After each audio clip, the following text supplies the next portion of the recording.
Mr. President. Hello. What great honor. What great honor and pleasure to welcome you back to the Davos community. Just 4 days into your new mandate, we highly appreciate your presence with us today. We wish you all the best as you take on your critical work ahead. The global challenges we face today are monumental. The importance of American leadership and your personal leadership in this regard is fundamental and paramount. We are here to hear your vision and policies related to revitalizing the economy and addressing the global challenges. As you might expect, Mr. President, your return to office and your forthcoming policies have been at the focus of our discussions this week. The discussions among 3,000 political and business leaders from over 130 countries who came together here in Davos. We look forward to hearing first from you and then to the follow-up discussion with business leaders moderated by my colleague Børge Brende. Ladies and gentlemen, the President of the United States, Donald J. Trump.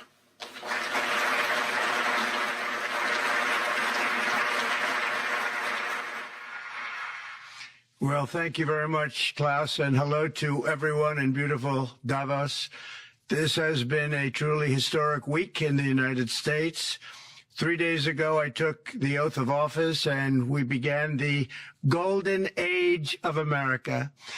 The recent presidential election was won by millions of votes, and all 7, every one of them, all 7 swing states. It was a massive mandate from the American people like hasn't been seen in many years, and some of the political pundits, even some of my so-called enemies, said it was the most consequential election victory in 129 years. That's quite nice. What the world has witnessed in the past 72 hours is nothing less than a revolution of common sense. Our country will soon be stronger, wealthier, and more united than ever before, and the entire planet will be more peaceful and prosperous as a result of this incredible momentum and what we're doing and going to do. My administration is acting with unprecedented speed to fix the disasters we've inherited from a totally inept group of people and to solve every single crisis facing our country. This begins with confronting the economic chaos caused by the failed policies of the last administration. Over the past 4 years, our government racked up $8 trillion in wasteful deficit spending and inflicted nation-wrecking energy restrictions, crippling regulations, and hidden taxes like never before. The result is the worst inflation crisis in modern history and sky-high interest rates for our citizens and even throughout the world. Food prices and the price of almost every other thing known to mankind went through the roof. President Biden totally lost control of what was going on in our country, but in particular with our high inflation economy and at our border. Because of these ruinous policies, total government spending this year is $1.5 trillion higher than was projected to occur when I left office just 4 years ago. Likewise, the cost of servicing the debt is more than 230% higher than was projected in 2020. The inflation rate we are inheriting remains 50% higher than the historic target. It was the highest inflation probably in the history of our country. That's why from the moment I took office, I've taken rapid action to reverse each and every one of these radical left policies that created this calamity, in particular with immigration, crime, and inflation. On day one, I signed an executive order directing every member of my cabinet to marshal all powers at their disposal to defeat inflation and reduce the cost of daily life. I imposed a federal hiring freeze, a federal regulation freeze, a foreign aid freeze, and I created the new Department of Government Efficiency.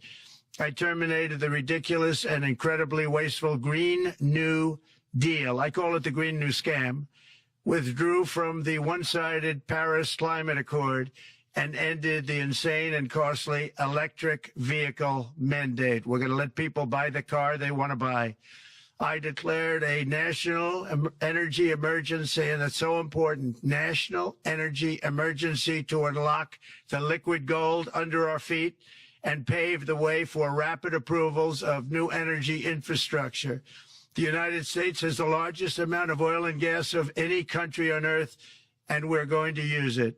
Not only will this reduce the cost of virtually all goods and services, it'll make the United States a manufacturing superpower and the world capital of artificial intelligence and crypto. My administration has also begun the largest deregulation campaign in history, far exceeding even the record-setting efforts of my last term. In total, the Biden administration imposed $50,000 in additional regulatory costs on the average American household over the last 4 years. I have promised to eliminate 10 old regulations for every new regulation, which will soon put many thousands of dollars back in the pockets of American families. To further unleash our economy, our majorities in the House and Senate, which we also took along with the presidency, are going to pass the largest tax cut in American history, including massive tax cuts for workers and family, and big tax cuts for domestic producers and manufacturers. And we're working with the Democrats on getting an extension of the original Trump tax cuts, as you probably know, by just reading any paper. My message to every business in the world is very simple. Come make your product in America, and we will give you among the lowest taxes of any nation on earth. We're bringing them down very substantially, even from the original Trump tax cuts. But if you don't make your product in America, which is your prerogative, then very simply you will have to pay a tariff, differing amounts, but a tariff which will direct hundreds of billions of dollars and even trillions of dollars into our treasury to strengthen our economy and pay down debt. Under the Trump administration, there will be no better place on earth to create jobs, build factories, or grow a company than right here in the good old USA. Already Americans' economic, you can see this, I think, maybe even in your wonderful, wonderful room that you're all gathered together, so many of my friends, but Americans, the economic confidence is soaring like we haven't seen in many, many decades, maybe not at all. Upon my election, it was just announced that small business optimism skyrocketed by 41 points in a single month. That's the highest ever. There's never been anything like that. SoftBank has announced between a $100 and $200 billion investment in the U.S. economy because of the election result. And just 2 days ago, Oracle, SoftBank, and OpenAI announced a $500 billion investment in AI infrastructure.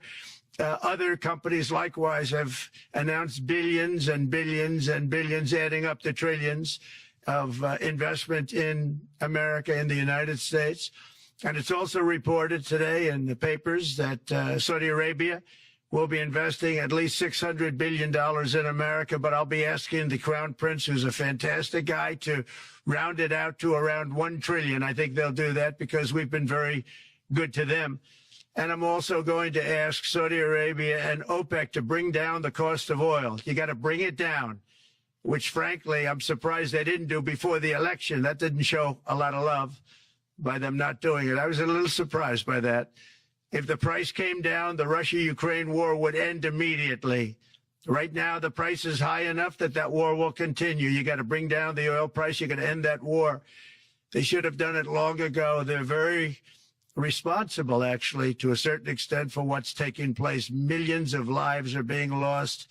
With oil prices going down, I'll demand that interest rates drop immediately, and likewise, they should be dropping all over the world. Interest rates should follow us. All over the progress that you're seeing is happening because of our historic victory in a recent presidential election. one that has become quite well known throughout the world. I think a lot of things are happening to a lot of countries. They say that there's light shining all over the world since the election, and even countries that we aren't particularly friendly with are happy because they understand what there is a future and how great the future will be. Under our leadership, America is back and open for business. And this week, I'm also taking swift action to stop the invasion at our southern border. They allowed people to come in at levels that nobody's ever seen before. It was ridiculous. I decided and declared to do, and very, very importantly, a national emergency on our border, immediately halted all entry of illegal border crossers, of which there were many, and began promptly returning the illegal trespassers back to the place from which they came. That action, as you've probably seen, has already started very strongly. I've deployed active duty U.S. military and National Guard troops to the border to assist in repelling the invasion. It was really an invasion. We will not allow our territory to be violated. After 4 long years, the United States is strong and sovereign and a beautiful nation. Once again, it's a strong, sovereign nation. In addition, I'm pleased to report that America is also a free nation once again. On day one, I signed an executive order to stop all government censorship. No longer will our government label the speech of our own citizens as misinformation or disinformation, which are the favorite words of censors and those who wish to stop the free exchange of ideas and, frankly, progress. We have saved free speech in America, and we've saved it strongly. With another historic executive order this week, I also ended the weaponization of law enforcement against the American people and, frankly, against politicians, and restored the fair, equal, and impartial rule of law. My administration has taken action to abolish all discriminatory diversity, equity, and inclusion nonsense. And these are policies that were absolute nonsense throughout the government and the private sector. With the recent yet somewhat unexpected great Supreme Court decision just made, America will once again become a merit-based country. You have to hear that word, merit-based country. And I've made it official, an official policy of the United States, that there are only 2 genders, male and female. And we will have no men participating in women's sports, and transgender operations, which became the rage, will occur very rarely. Finally, as we restore common sense in America, we're moving quickly to bring back strength and peace and stability abroad. I'm also going to ask all NATO nations to increase defense spending to 5% of GDP, which is what it should have been years ago. It was only at 2%, and most nations didn't pay until I came along. I insisted that they pay, and they did, because the United States was really paying the difference at that time, and it was unfair to the United States. But many, many things have been unfair for many years to the United States. Before even taking office, my team negotiated a ceasefire agreement in the Middle East, which wouldn't have happened without us, as I think most of the people in the room know. Earlier this week, the hostages began to return to their families. They are returning, and it's a beautiful sight, and they'll be coming in more and more. They started coming back on Sunday. Our efforts to secure a peace settlement between Russia and Ukraine are now hopefully underway. It's so important to get that done. That is an absolute killing field. Millions of soldiers are being killed. Nobody's seen anything like it since World War II. They're laying dead all over the flat fields. It's a flat field farmland, and there's millions of Russians and millions of Ukrainians, and nobody's seen anything like it since World War II. It's time to end it. And here in America, we have big events coming up. Next year, we have the 250th anniversary of America's founding. I'm so honored to be president during that. That's been a big event. They've been talking about it for 10 years. We also have the World Cup, and I understand Gianni's in the room. Infantino, he was very instrumental in helping us get it. He's there with you someplace, I think, and I want to thank him for that. And then we have the Olympics coming up, which I was instrumental in getting also in my first term. And who would have known that by skipping a term, I would get the Olympics? I was upset. I said, you know, I got the Olympics to come and I won't be president. But it turned out through a stroke of luck, or whatever you might call it, that I'm going to be president during the World Cup and the Olympics and the 250th anniversary. So that's going to be three big events. And we've accomplished more in less than 4 days. We have really been working 4 days than other administrations have accomplished in 4 years. And we're just getting started. It's really an amazing thing to see. And the spirit and the light over our country has been incredible. Under the last administration, our nation has suffered greatly, but we're going to bring it back and make it greater, bigger, stronger, better than ever before. I want to thank everybody for being with you. I would have been there myself, except the inauguration was 2 days ago. I thought it might be a little bit quick to make it the first stop, but we'll get there one day. We hope to get there. But I do appreciate, I heard the audience is fantastic, and many of my friends are in the audience, and I will be taking questions now from some very distinguished people. Thank you all very much.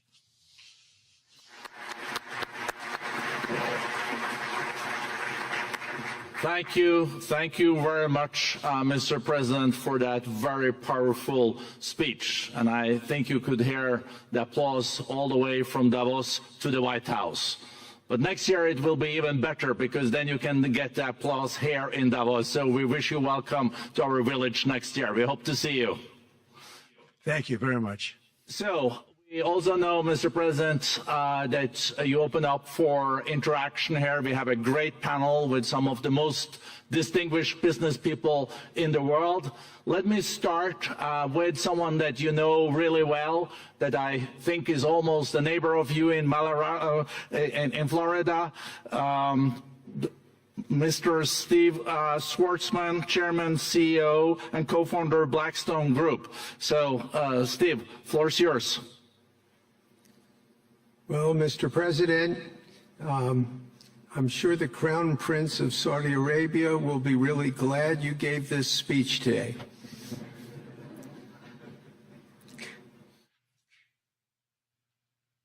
You've had the busiest 4 days that anybody can imagine, and congratulations for that.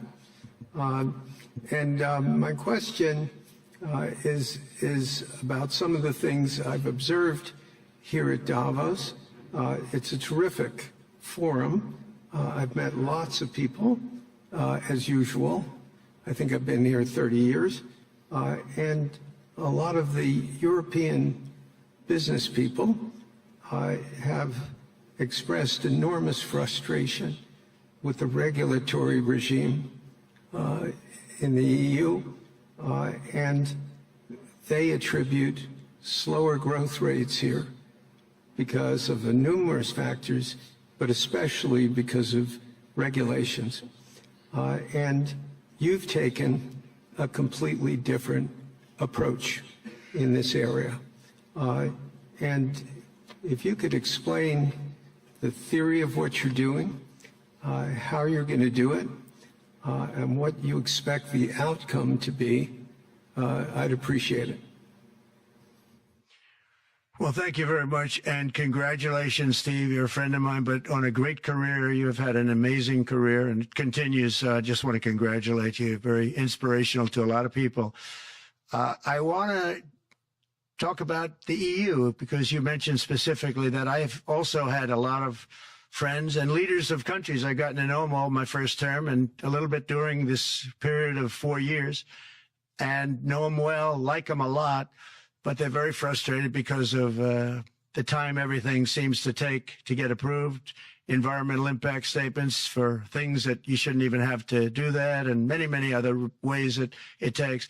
And I'm going to give you a quick little example. In the private life, my beautiful private life, before I had all these things happening, the world is a little different. I had a nice, simple life. You knew that. But when I had that simple life, I did projects. And I had a big project in Ireland. And it had to get approval on something that would have made it even better. And I got the approval from Ireland in a period of a week. And it was a very, very, very efficient, good approval. And they informed me, though, the problem is you're going to have to get it from the EU, and we think that'll take 5 to 6 years. And I said, you have to be kidding. And this was before politics. And I said, wait a minute, it's not that important. I don't want to go 5 or 6 years, but it would have been a big investment. It would have been nice, and it would have been good for the project.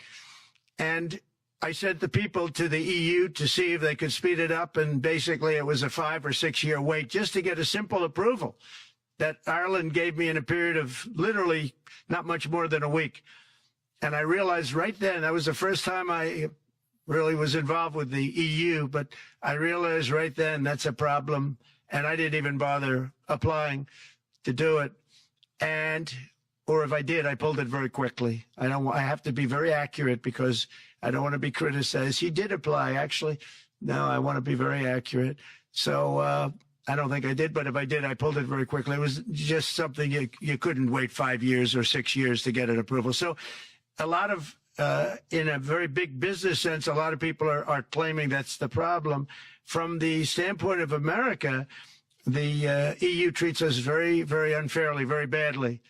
They have a large tax that we know about, and a VAT tax, and it's a very substantial one.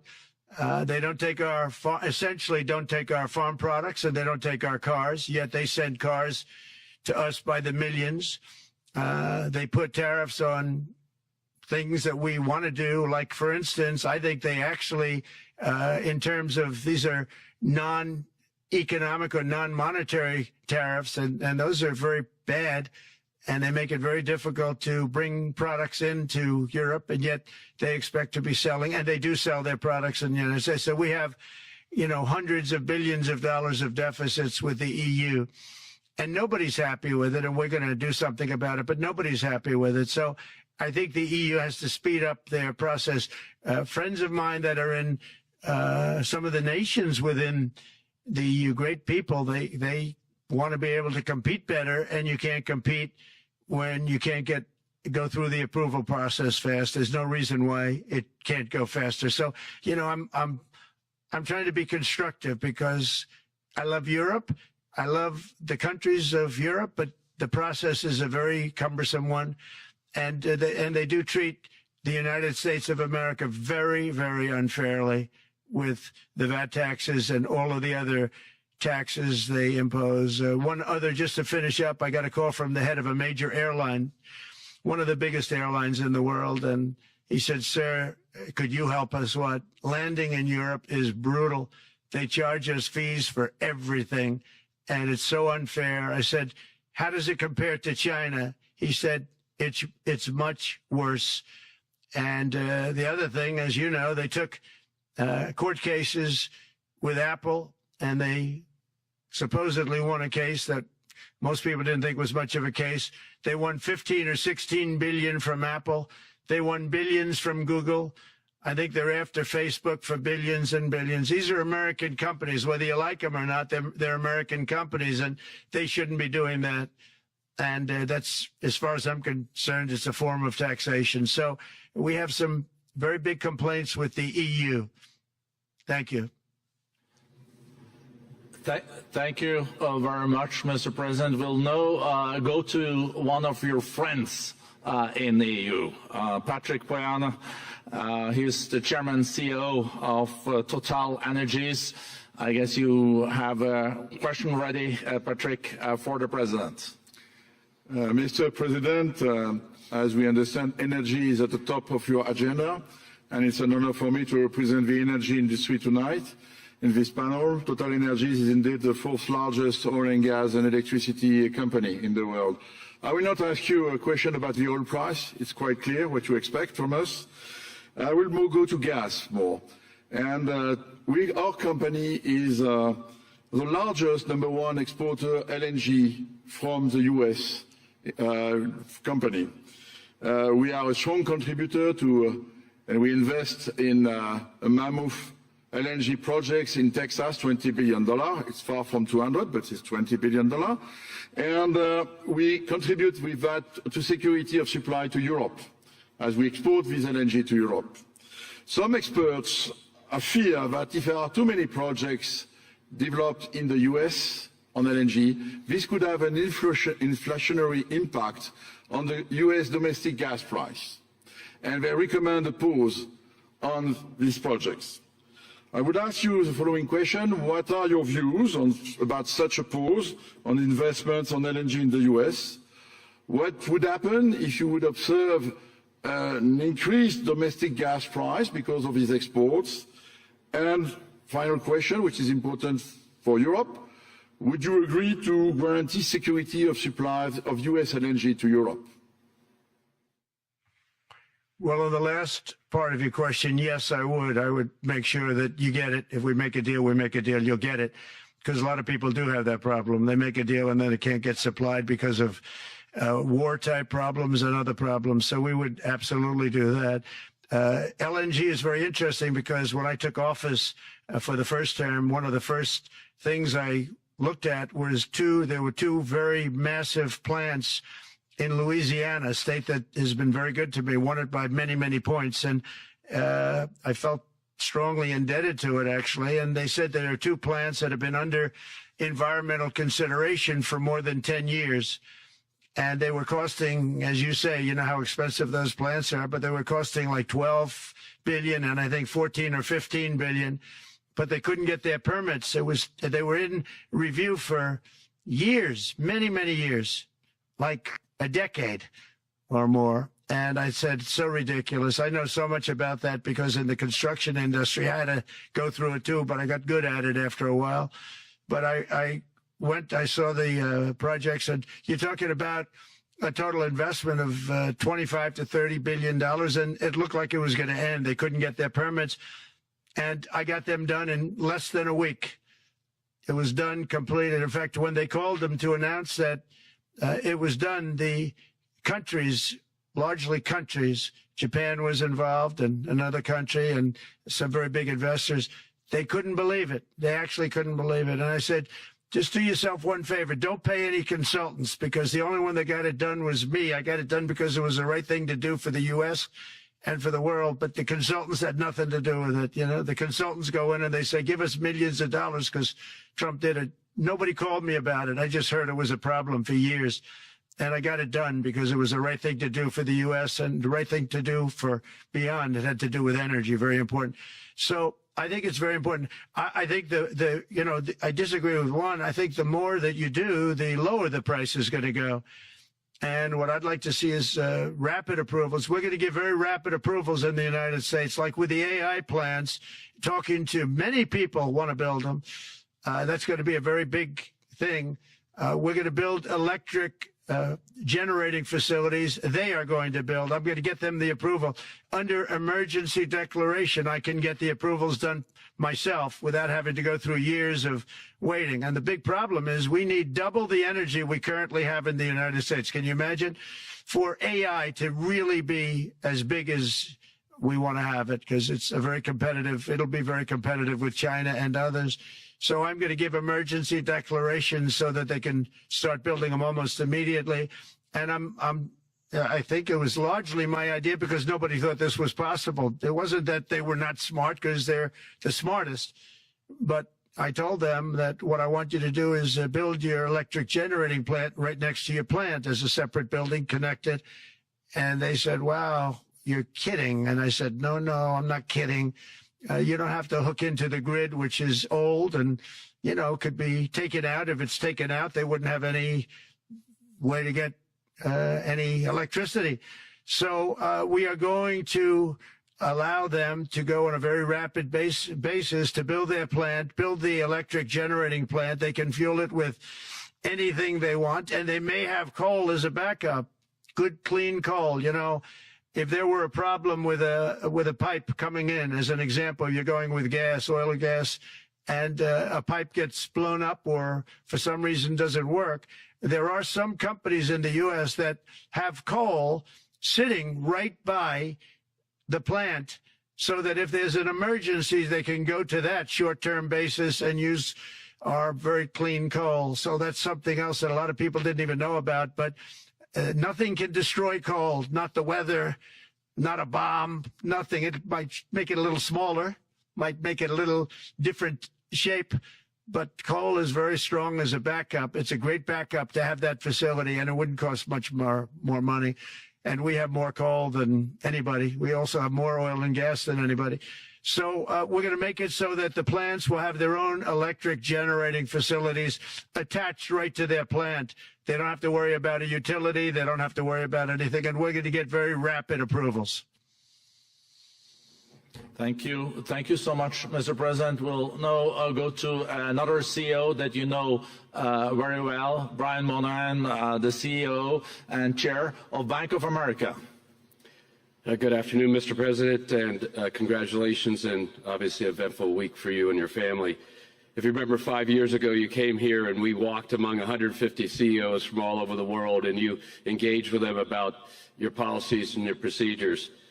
This year you're not here, and yet this week was eventful from the orders that you mentioned earlier, literally a wave of orders coming out on immigration, on trade, and many other matters. And so as a representative of the United States here, we got a lot of questions about what does all this mean and how would the president square this with his clear focus on growth, prosperity, market growth, stock market growth, a good bond market, and bringing down prices. So how do you think about the impact of all these orders and how fast they come out and how you're going to balance them with that scorecard of being successful in both continuing GDP growth, bringing down inflation, and also having a good stock price appreciation for the American citizen? Well, I think it's going to actually bring down inflation. It's going to bring up jobs. We're going to have a lot of jobs. We're going to have a lot of companies moving in. You know, Brian, we're at 21%. It was at 40%, and I got it down to 21%, the corporate tax. And it was actually, if you look at state and city, it was in many cases much higher than 40%. I got it down to 21%. And now we're going to bring it down from 21 to 15% if, there's a big if you make your product in the U.S. So we're going to have the lowest, just about the lowest rate. It'll be, the 21 is on the low side worldwide.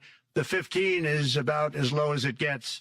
And by far the lowest of a large country, a large, you know, rich, powerful country by far, not even a contest. So we're going to bring it down to 15% if you make your product in the USA. So that's going to create a tremendous buzz. We're also probably going back to the 1 year deduction where we deduct, you know, we did that originally, and that was amazing what the impact that had, the 1 year deduction, which built up over a period of time and then it expires.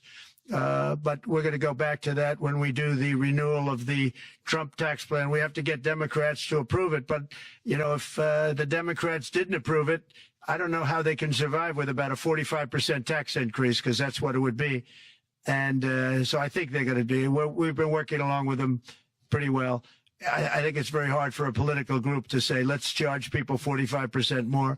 So I think we're in good shape. But we're actually doing a reduction for business and small businesses where you're going to bring it down to 15%, which is really something. And by the way, speaking of you, and you've done a fantastic job, but I hope you start opening your bank to conservatives, because many conservatives complain that the banks are not allowing them to do business within the bank. And that included a place called Bank of America. They don't take conservative business. And I don't know if the regulators mandated that because of Biden or what, but you and Jamie and everybody, I hope you're going to open your banks to conservatives, because what you're doing is wrong. Mr. President, I'll say that your friend Gianni said hello, told me to tell you hello, and we look forward to sponsoring the World Cup when it comes, both this summer for the club and next year. So thank you for getting that for the United States. Thank you very much, Brian. Thank you, Mr. President. We'll now go to Anna Butin. She's the executive chairman of Banco Santander, one of the big European banks, and also in the U.S. So, Anna. Mr. President, congratulations on a historic victory. I believe you don't know me as well as my fellow panelists, so a few words. Santander is one of the largest banks in the world by number of customers, 170 million. That's more than my friend Brian or my friend Jamie have. And those... They fixed the regulation. That's coming, that's coming. That was cheeky. we are a big investor in the United States. We have many million customers, 12,000 employees. We're one of the largest auto lenders, and we recently launched a fully digital bank called Open Bank. We strongly believe banks have a pivotal role in the economy, and we can accelerate growth and help many more customers. That's what we're doing in the United States. So, as Brian pointed out, we very much welcome your focus on deregulation and reducing bureaucracy. So my question is, what are your priorities in this regard, and how fast is this going to happen? Thank you very much. I think it's going to, thank you and congratulations. I know very much about your bank, and you've done a fantastic job. Congratulations. We are going to move very quickly. We've moved very quickly. We've done things in the last 3 days that nobody thought were possible to do in years.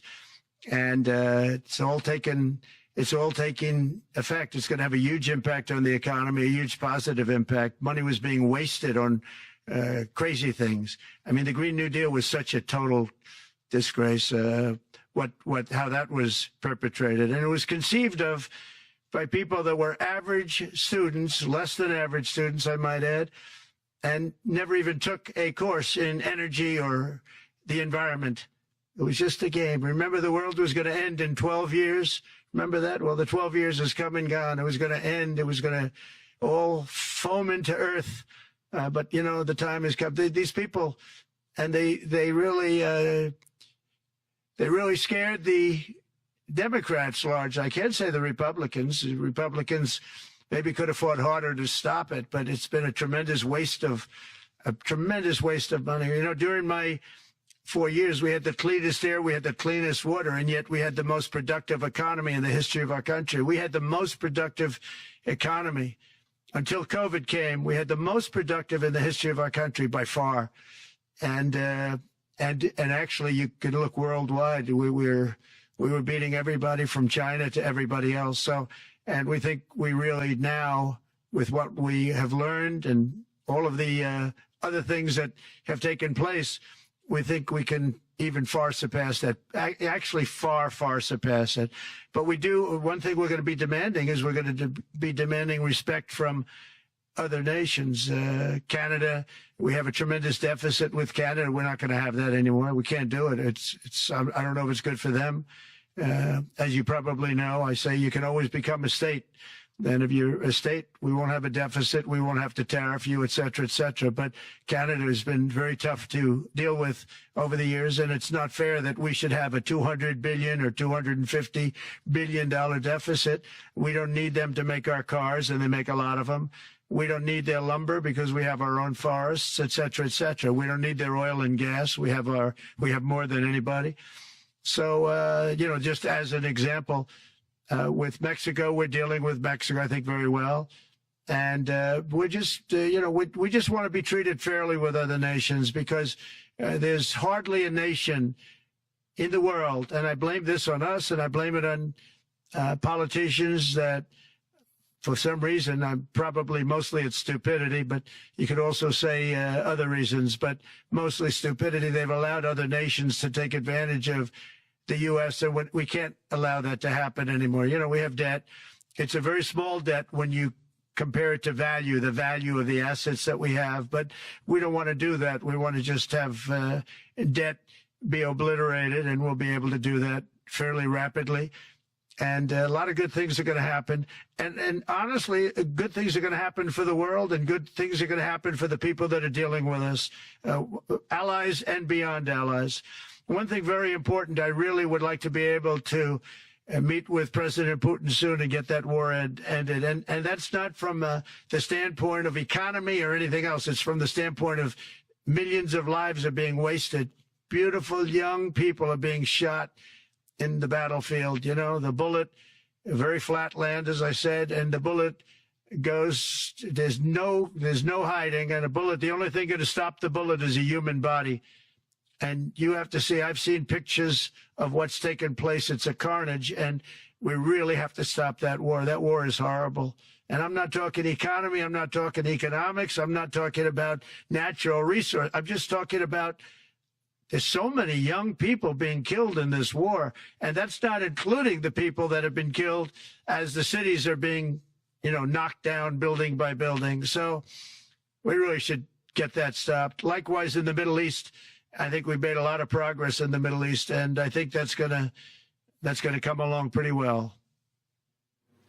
Thank you, Mr. President. So we know that the most consequential relationship in the world is between the U.S. and China. U.S.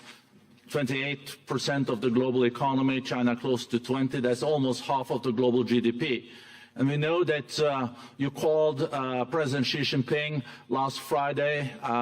We heard that you had a good discussion. How do you see the relationship between the U.S. and China in the next 4 years under your leadership? He called me, but I see it very good. I think that we're going to have a very good relationship. All we want is fairness. We just want a level playing field. We don't want to take advantage. We've been having massive deficits with China. Biden allowed it to get out of hand. He's $1.1 trillion deficit. It's ridiculous. And it's just an unfair relationship. And we have to make it just fair. We don't have to make it phenomenal. We have to make it a fair relationship. Right now, it's not a fair relationship. The deficit is massive, as it is with other countries, a lot of Asian countries, actually. But we have deficits that are very big, and we can't keep doing that. So we're not going to keep doing that. But I like President Xi very much. I've always liked him. We always had a very good relationship. It was very strained with COVID coming out of Wuhan. Obviously, that strained it. I'm sure it strained it with a lot of people, but that strained our relationship. But we always had a great relationship, I would say, and we look forward to doing very well with China and getting along with China. Hopefully, China can help us stop the war with, in particular, Russia, Ukraine, and they have a great deal of power over that situation. And we'll work with them. And I mentioned that during our phone conversation with President Xi. And hopefully we could work together and get that stopped.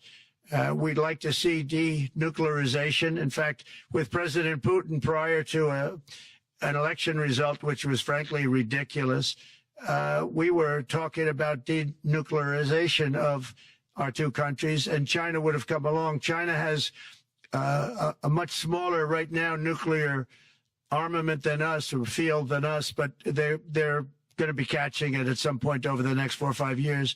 And I will tell you that President Putin really liked the idea of cutting way back on nuclear. And I think the rest of the world, we would have gotten them to follow. And China would have come along, too. China also liked it. Tremendous amounts of money are being spent on nuclear. And the destructive capability is something that we don't even want to talk about today because you don't want to hear it. It's too depressing. So we want to see if we can denuclearize, and I think that's very possible. And I can tell you that President Putin wanted to do it. He and I wanted to do it. We had a good conversation with China. They would have been involved, and that would have been an unbelievable thing for the planet. Mr. President, when you're back here in Davos next year, will there be then a peace agreement with Ukraine and Russia by then? Well, you're going to have to ask Russia. Ukraine is ready to make a deal.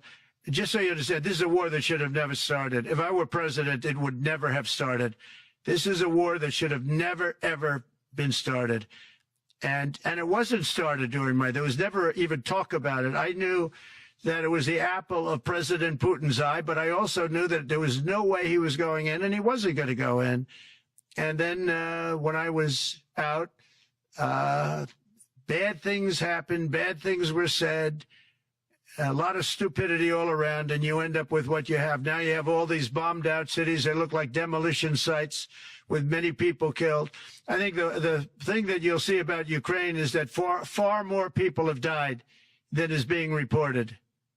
And I've seen that. But far, far more people have died. When you look at a city that's become a demolition site where big buildings have been collapsed by missiles hitting them and everything else, and they say one person was slightly injured. No, many people were killed. Those are big buildings. I was surprised at how that was my business. These are buildings that go 2 and 3 blocks long. They're 20 stories high. They're big, powerful buildings, and they were knocked down, and there were a lot of people in those buildings that announced that 2 people were injured. That's not true. So I think you're going to find that there were many more people killed in Ukraine in the Ukraine war than anybody has any idea. But if you look now, so many of the people being killed are soldiers just facing each other with guns, rifles, and drones, the new form of warfare, drones. And it's a very sad thing to see. And when you see pictures of the fields that I see, nobody wants to see it. You'll never be the same. Thank you very much, Mr. President, on behalf of all the 3,000 participants here in Davos. We really underline that joining us the third day in your presidency, live taking questions here is so appreciated, and we are already ready for receiving you next year in person. So thank you very much, and all the best from Davos. Thank you. Thank you very much.